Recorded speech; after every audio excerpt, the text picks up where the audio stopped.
ప్రియ దేవుని సంగమా, యవన కాలంలో నీ సాక్ష్యాన్ని కాపాడుకున్నావంటే వృద్ధాప్యము వరకు ఆ సాక్ష్యం నిలబడి ఉంటుంది.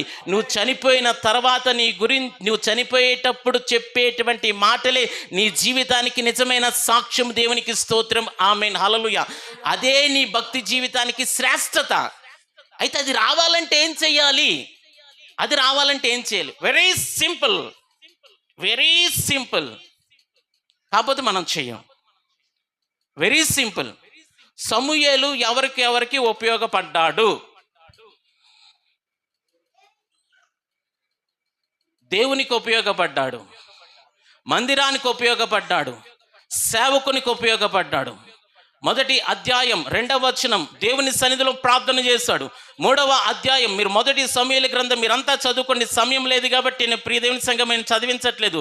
ఏలి ఎదుట యెహోవా మందిరంలో పరిచర్య చేస్తున్నాడు.